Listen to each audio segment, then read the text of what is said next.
After 4 long years not playing on the island of Guernsey, today we arrive back home. Today we open up the Guernsey Stadium for the first time for a competitive game. 14,000 seater ground. First game Tottenham at home. Would have wished for an easier game if I'm being honest.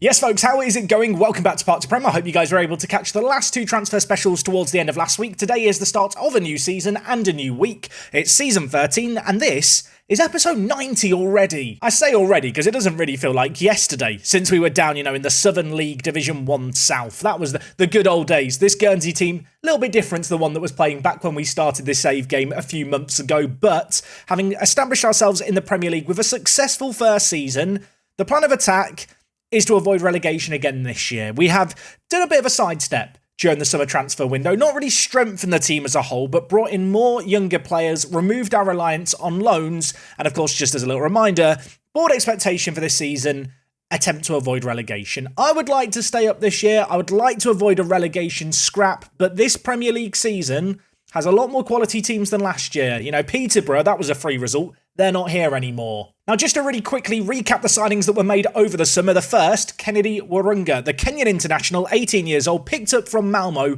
for less than £2 million. And I think I'm going to be giving him the chance to cement his first team spot as our left centre-back. Has some really, really good physicals, a player with a really high potential skill ceiling, and a player who I'm quite a big fan of. Of course, he wasn't the only African international footballer we picked up from a Scandinavian nation, because over in Norgeland, we picked up Addons, the injury-prone left wing-back who, of course, he got injured in the last game of pre-season. This man, a good little left-back, someone who I want to compete with Addons for that left wing-back spot this year. Unfortunately, Addons, who we knew had injury proneness as a potential issue, yeah, he's going to miss the first few games of the season. Pulled knee ligaments. It was against our under-21s. That was a shame. So Addons is going to have to wait for his debut, but Jorge Gutierrez here, the right wing-back, or at least he is now a right wing-back. He wasn't when we signed him, but he is now our right wing-back. He's going to be making his debut in that right wing-back position where, to be frank, no one exists. I couldn't find a good right wing-back, and I decided the 20-year-old deserves a chance to prove himself. Is he my idea of the perfect right wing-back?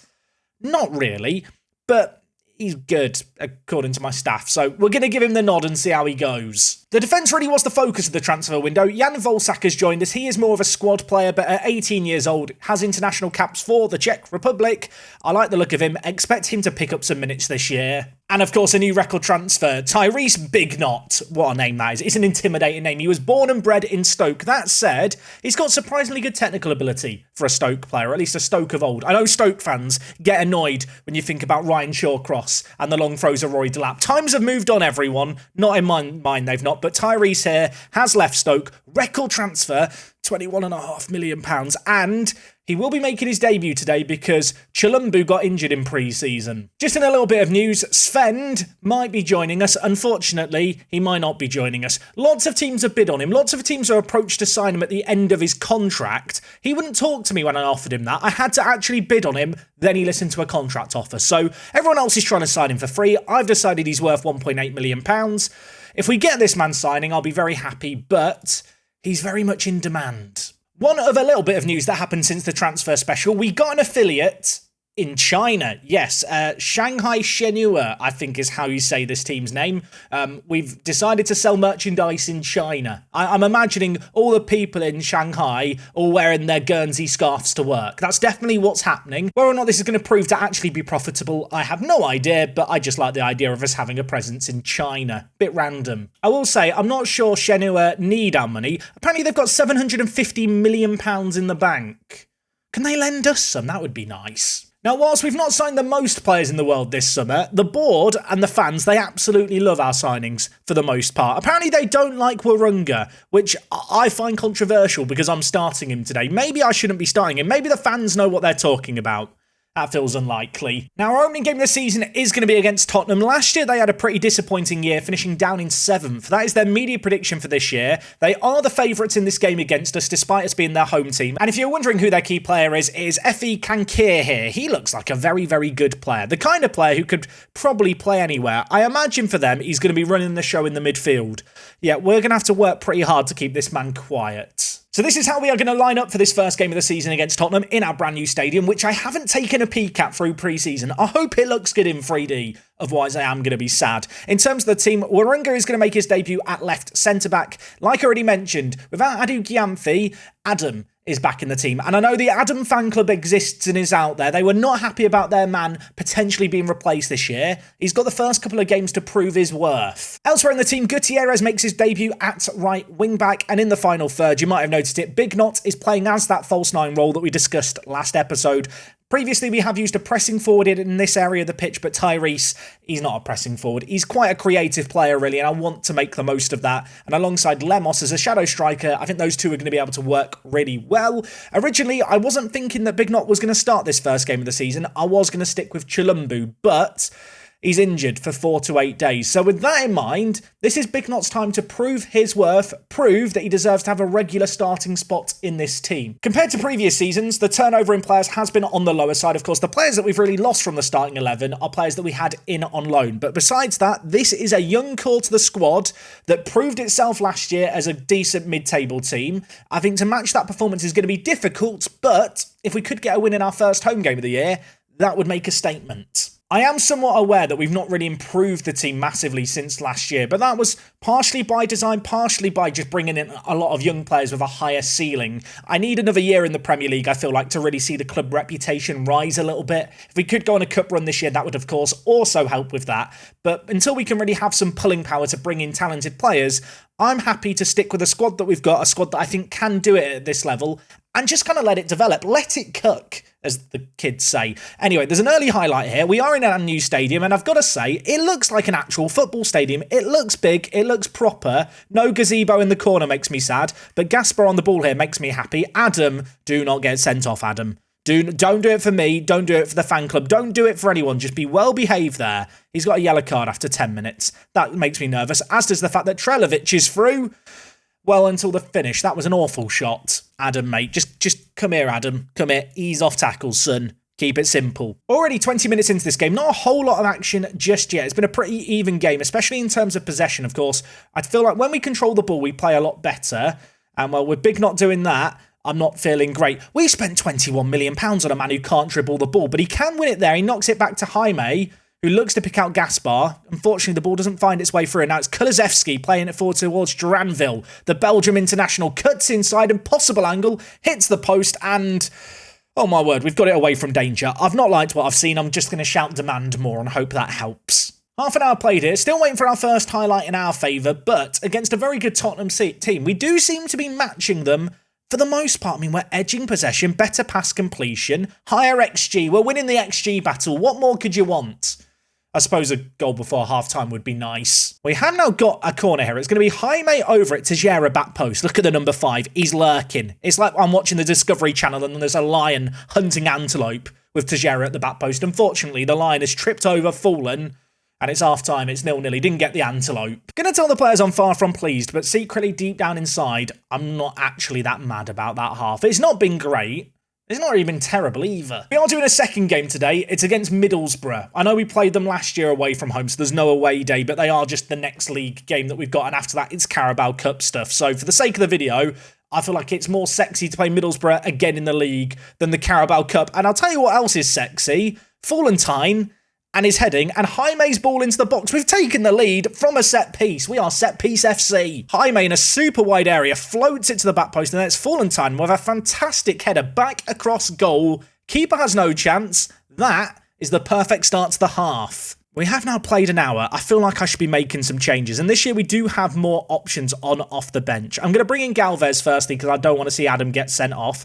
Tyrese has not had a good first game at the club. I'm going to bring in James Price, who actually ended the season really, really well last year. Only 3 goals in 13 games, but all 3 of those games came in the last 2 games of the year. Elsewhere, I'm going to take off Machete. I'm going to bring in McKillop.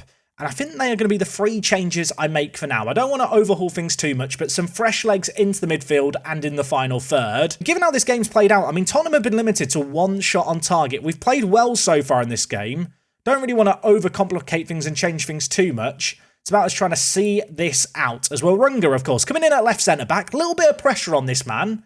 He's on the ball. He looks competent on the ball as well, which is useful because, well, we do like to play it out from the back. McKillop plays it forward to Price. The subs linking up. Back to Tejera. Look at this. This is pretty. This is not... We look like a competent football team. Price plays it through to Lemos. Square it to Gaspar. He does. Gaspar, if he scores that, I mean, it's a contender for goal of the season. The passing moving in the build-up play was sensational.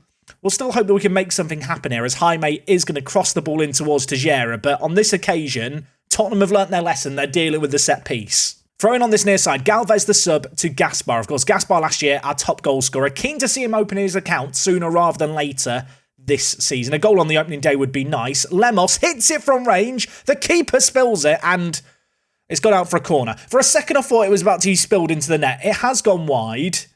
But the pressure is mounting on Tottenham. They've had 1 shot on target in this game. It's not been a pretty game by us, but we're creating plenty. And, well, for a moment I thought Tejera was going to score again. Tottenham trying to play the ball out mega quickly and catch us on the break, but it's not going to amount to anything. 15 minutes left. I mean, when you look at the stats, we've been the better team. We deserve this. I'm going to tell the players not to pass it into space and lower the tempo slightly. Just look for us to hold on to the ball that tiny little bit more for what remains here. Tottenham, by the way, they've had an injury after making all their subs, so they are now playing down a man. I mean, if we lose this from here, or lose the lead from here, I should say, I will be gutted. If we could win this game, first home game, it would be absolutely massive. It's not been a pretty performance. It's not been a classic Guernsey attacking display.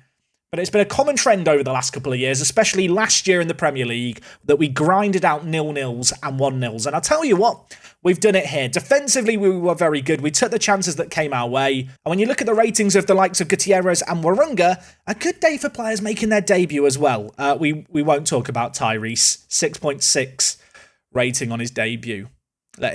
He'll come good, I'm sure. I hope. Very well done, lads. Great result there. Massive win against Tottenham. I feel like I've not celebrated that enough. I suppose without the context of knowing exactly how good we are and how good Tottenham are, it's hard to really gauge how great a performance that is. But without a doubt, a massive, massive performance. And with that, we've broken our record for attendance. How many fans turned up? 14,148. That is not too shabby. That is, however, a complete sellout. Yeah, I feel like we could have made this stadium bigger. On that note, actually, you might remember I asked for the board to expand the stadium. It is happening, but not until next year. I think they're only adding 4,000 seats as well. I feel like we need more seats than that added. Valentine last year was not an amazing player, and he was a bit unhappy during pre-season that I offered him out. He's still unhappy with me. He's also unhappy about the bonus that I'm paying the team, even though I selected the middle option, you know, on the competition financial bonus inbox item. He's just never happy. But, I mean, compared to last year where he didn't get a goal, he's had a good start to the season. I say that, I'm not sure that the first game of the year counts as the start of the season in its entirety, but the next game certainly does. We have got Middlesbrough up next. They won their opening game of the season by 2 goals. A surprise win away against Newcastle. Their media prediction is 14th, and based on last year where we didn't concede a goal against them and went unbeaten, I want to believe we can get a result today. That game is a week away. I will join you guys in a mo for that one. There is nothing quite like a transfer dilemma to spice up the last week of the transfer window. Tommy Setford has been a very good goalkeeper for us, but having signed him on a free transfer, I don't really view him as irreplaceable, and Southampton have made an offer that is £32 million up front, £10.5 million over 2 years, and if he plays 20 league games for them as their goalkeeper, they pay me £16 million. I mean, it's a guaranteed £42 million. It could rise as high as £59 million.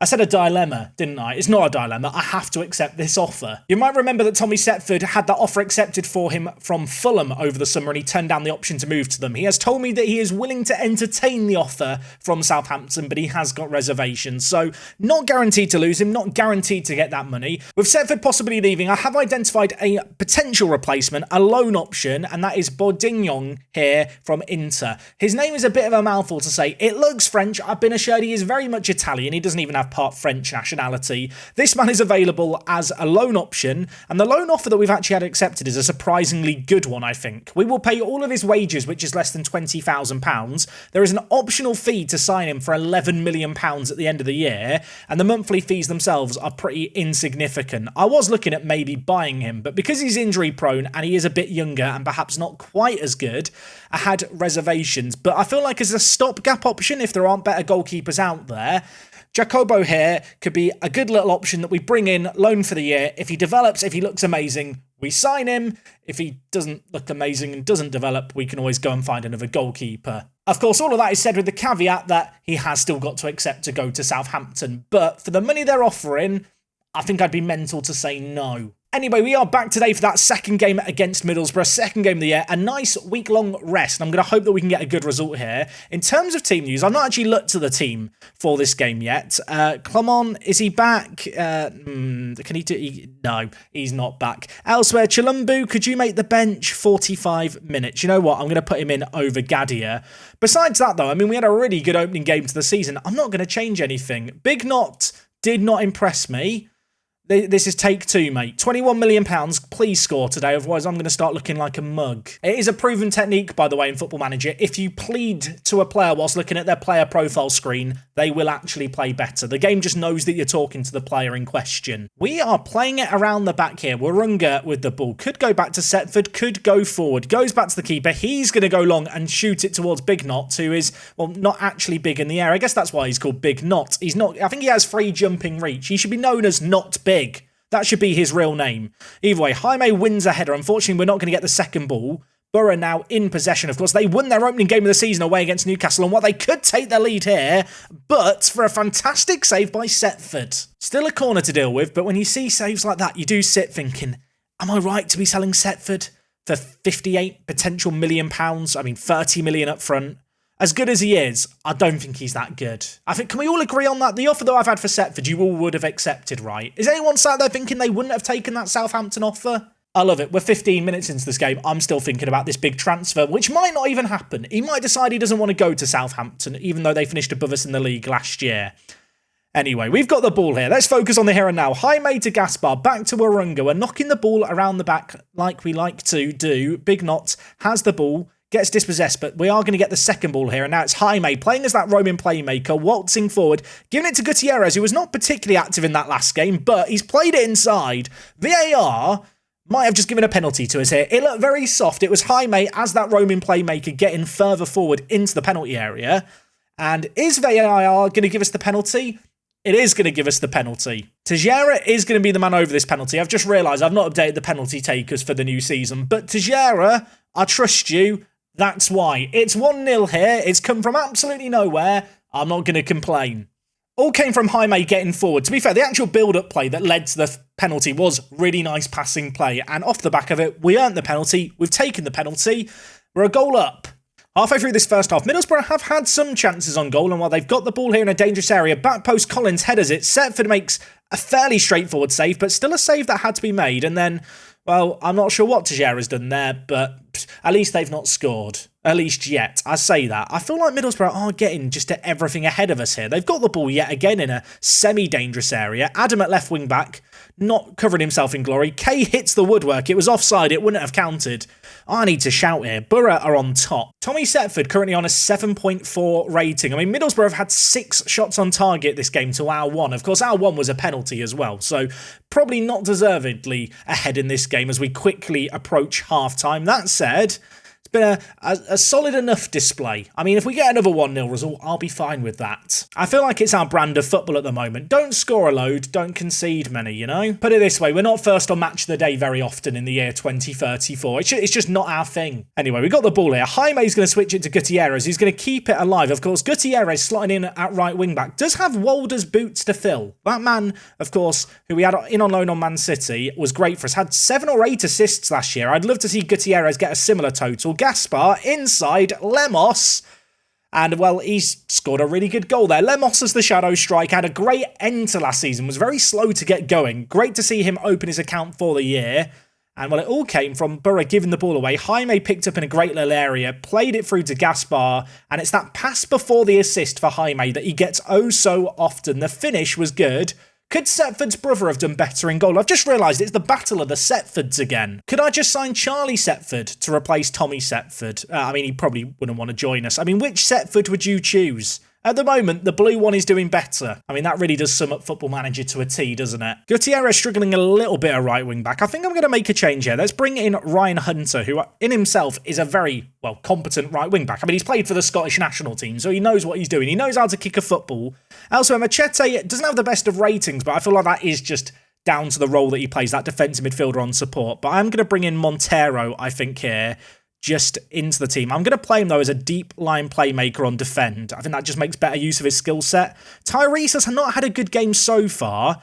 There's a temptation to take him off, but actually, I'm just going to try changing him to an advanced forward. I've not used the false nine role very often in Football Manager. I used it last year in Park to Prem semi-often once we got to the Premier League, and it worked well. But before I, slate Big Knot, throw him under the bus, let's try him out as an advanced forward. Let's give him a bit more, I guess, of a chance to get the ball forward, to take it into dangerous areas and to actually score. Because as a false nine, you don't really do a great deal of that. And while we could have a chance here, Lemos stabs the ball. It's hit the post. It's cleared away as far as Hunter. I mean, that could have been 3-0. That could have been game, set and match. It was Lemos. Chance came from nowhere. It was another Jaime ball from deep. And, well, I'm going to hope we don't live to regret that, because Borough have created a lot in this game. We have been much, much better in this second half. It has to be said. Oh, my word. The ball's been kicked at Gaspar's head. He has to finish it. Sorry. It's the worst miss we've seen in Park to Prem this year. I have to watch it again. Do I sub off Gaspar for this? If this was anyone else, we'd be calling for their head in the comment section. Deary me, Gaspar, he could have put it beyond doubt. We've hit the woodwork, we've missed an open goal. Surely eventually we've got to get this third goal. I feel like it's coming. Montero plays it forward. Big Knot couldn't quite get there. I was willing him to get there with his 16 acceleration, but Charlie Setford collects. Nice ball by Montero from deep, by the way, playing as the deep line playmaker there. Of course, between him and Jaime now, we've got two quarterbacks of defensive midfielders, two players who can pick a crazy pass from deep. Jaime to Lemos. Montero, I mean, there's the ball from deep. It's Big Knot there. Can he score? £21 million round the keeper. Kicks it at the defender. How have we not scored a third here? I mean, the first half we were awful. This half we've been absolutely immense, but we've not been rewarded. And Hunter's ran the ball out of play. Hunter on the ball yet again here. I mean, given how he's played so far in this game, there's a temptation to start him for the next game at right wing back. I suppose the beauty with our team and the versatility that we have is we can really rotate things around. We should not have too many tired legs. Big Knot played for again. Can he score this one? He's chipped the keeper. I'll tell you what, he bloody can. Montero with the assist. Big Knot with the goal. We might be playing him as an advanced forward. The false nine era here at Guernsey might have lasted less than 2 matches. Warunga to Jaime. Montero plays it through. Jaime again with the ball before the assist. And then Big Knot from there, I mean, I thought it was going over. I thought it was sailing over, but it's dipped in just under the crossbar, and it is 3-0 here. I never doubted him, I swear. Free kick for Borough in a dangerous area. You've got to imagine at 3 goals up with 10 minutes left, it would take something special to come back into this game, but a free kick would be an inspiring start to a comeback. Fortunately for us, we've got it away from danger, and then I think the player going for the rebound was offside. I'm going to give Volsack some minutes here because Fallentine is on a booking. I'm just thinking about other youngsters to bring on. You know what, McKillop, on you come, mate. Montero, you can go to Roman Playmaker to see out this game. I have one last sub. Chilambu's coming back from injury. Let's bring him on for Gaspar. Gaspar missed an open goal. He deserves to be scolded. Maybe a chance here for one last late goal, but at this point, the win is pretty much secured. It's been a really, really good opening to the season. Dane Scarlett's efforts blocked there. I would still like to keep the clean sheet, mind you, but when you look at the sea of green ratings from our team, it's hard not to be very, very happy with our start to the season. 6 points from 2 games, 2 clean sheets, and all in all, pretty convincing performances, I feel like. In that first half, we weren't good enough against Middlesbrough, but in the second half, we more than made up for it. It could have been more than 3. At the end of the first episode of last season, we were top of the league. We're only second this year, so we are just frauds. But behind Man City, it's not bad company to be behind. I am just going to make the change we're all thinking about Big not advanced forward. Also, Lemos is suspended. Oh, it's the Carabao Cup. Yeah, he's suspended for that from getting sent off last year. I thought for a second he'd accumulated enough yellow cards already this season for a suspension. That would be quite an achievement 2 games in. I think that concludes a pretty productive first episode of this season. A really, really good start. Hopefully a sign of things to come. Certainly gives me some reassurances that the transfer strategy we took this year was the right one. We didn't need to spend the money that we've had unnecessarily. And on top of that, we have a team that has enough quality to hopefully match last year in terms of just staying clear of any kind of relegation fight at the bottom. Next episode, the transfer window will have slammed shut. Will Tommy Setford be here? We may not know. You'll have to tune in next time to find out. If you have enjoyed today's episode, please do make sure to drop a like on the video. We are back same time and place tomorrow for more Park to Prem action. Until then, take it easy. It is me, Jack, and I'll see you all on the next one. I'm out.